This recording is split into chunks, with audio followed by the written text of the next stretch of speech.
పవిత్ర గ్రంథం భగవద్గీత పుట్టినరోజు గీతా జయంతి. ఇది భారతదేశం మరియు ప్రపంచవ్యాప్తంగా హిందూ పంచాంగం ప్రకారం మార్గశిర శుద్ధ ఏకాదశి రోజు జరుపుకుంటారు.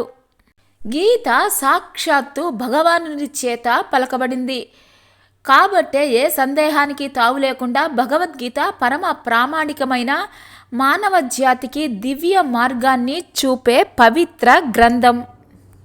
గీ అనే అక్షరం త్యాగాన్ని బోధిస్తుంది. తా అనే అక్షరం తత్వాన్ని అంటే ఆత్మస్వరూపాన్ని ఉపదేశిస్తుంది. త్యాగ శబ్దానికి నిష్కామ యోగమైన కర్మఫల త్యాగమని లేక సర్వసంగ పరిత్యాగమని అర్థం.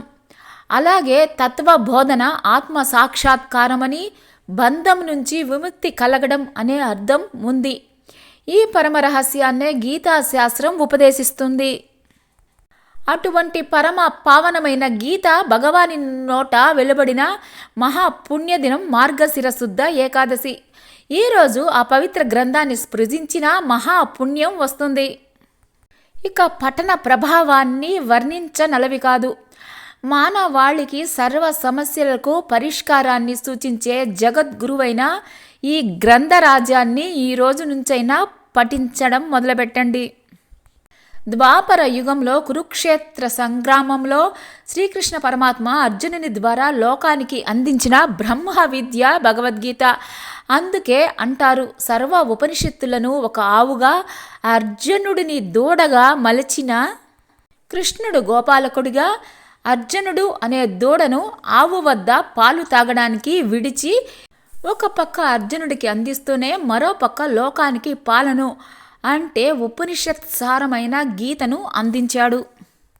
అందుకే గీత సకల ఉపనిషత్తుల సారం. అర్జునుడు కాక మరెవరి ద్వారానూ ఈ ఉపదేశం ఇంత చక్కగా శాశ్వత కాలంగా అందరికీ చేరదు. ఈ కారణంగానే కృష్ణుడు బాగా ఆలోచించి అర్జునునికి మోహబుద్ధిని పుట్టించాడు. ఇనుముని వస్తువుగా చేసేటప్పుడు కొలిమిలో ఎలా కాలుస్తారో అలా అర్జునునికి శ్రీకృష్ణుడు నిర్వేదాన్ని కలిగించాడు. ఈ విషయాన్నే తన ఉపదేశంలో పరోక్షంగా చెప్పాడు. నేను అనుకున్న మార్గానికే వాళ్ళు వస్తారు తప్ప నేను వాళ్ళ మార్గానికి వెళ్ళను. వాసాంసి జీర్ణాని యథా విహాయ నవాని గృహ్ణాతి నరోపరాణి తథా శరీరాణి విహాయ జీర్ణాని అన్యాని సంయాతి నవాని దేహి.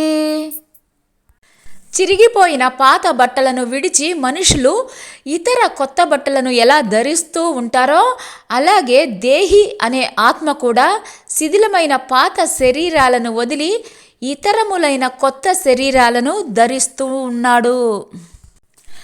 నైనం చిందంతి శస్త్రాణి నైనం దహతి పావకః నచైనం క్లేదయంత్యాపః నశోచయతి మారుతః. ఈ ఆత్మను ఆయుధాలేమీ కూడా ఛేదింపజాలవు. అగ్ని దహింపజాలదు, నీరు తడుపజాలదు, గాలి ఎండింపజాలదు. కర్మణ్యేవాధికారస్తే మా ఫలేషు కదాచన మా కర్మఫలహేతుర్భూః మా తే సంగోస్త్వ కర్మణి. అర్జున, నీకు కర్మను చేయటంలో మాత్రమే అధికారం ఉంది. కర్మ ఫలాలను ఆశించటంలో ఏనాడు కూడా నీకు అధికారం లేదు. కర్మ ఫలాలకు నీవు కారణభూతుడవు అవ్వకు. మరియు కర్మలు మానుటలో కూడా నీకు ఆసక్తి కలుగకుండుగాక.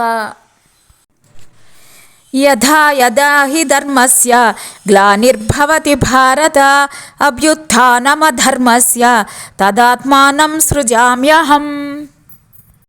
అర్జున, ఎప్పుడెప్పుడు ధర్మము క్షీణించి అధర్మము వృద్ధి అవుతూ ఉంటుందో అప్పుడప్పుడు నన్ను నేనే సృష్టించుకుంటూ ఉంటాను.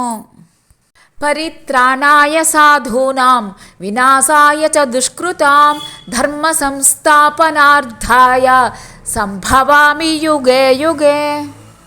సాధు సజ్జనులను సంరక్షించటం కోసం, దుర్మార్గులను వినాశనం చేయటానికి, ధర్మాన్ని చక్కగా స్థాపించటం కోసం నేను ప్రతి యుగంలోనూ అవతరిస్తూ ఉంటాను.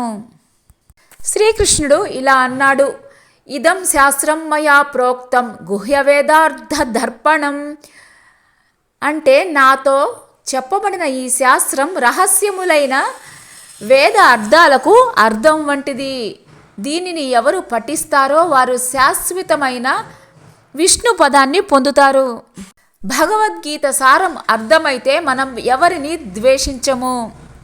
అన్ని జీవులలోనూ పరమాత్మ ఉన్నాడని, ఎవరిని ద్వేషించినా తనను ద్వేషించినట్లే అని అంటాడు శ్రీకృష్ణుడు. ఈ లోకంలో చెడ్డవారిని ద్వేషించటం మొదలు పెడితే అభిమానించటానికి మంచివారు ఎవరు ఉండరు. ఎందుకంటే ప్రతి ఒక్కరిలోనూ ఏవో కొన్ని చెడు లక్షణాలు ఉంటాయి. వ్యక్తిని ద్వేషించకుండా చెడును ద్వేషిస్తే మనం ఆ లక్షణాలను అలవర్చుకోకుండా ఉంటాము. నిజమైన దేవుడు ఆయనను నమ్మినా నమ్మకపోయినా ఎవరిని ద్వేషించడు.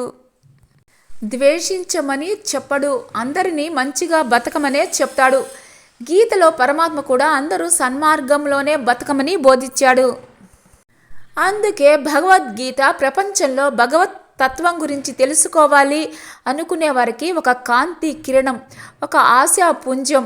భగవద్గీతను చదవడం కాదు, అర్థం చేసుకోవాలి. అప్పుడే మన జీవితం సార్థకమవుతుంది. అందుకే ఆదిశంకరులు భజగోవిందంలో ఇలా అన్నారు: భగవద్గీతలో ఒక్క శ్లోకాన్ని అర్థం చేసుకొని జీవితంలో అనుసరించిన, కొద్దిగా గంగాజలం తాగినా, శ్రీకృష్ణ పరమాత్మను పూజించిన వారికి మరణ సమయంలో యమదూతలతో చర్చ ఉండదు, వారికి మోక్షం లభిస్తుంది.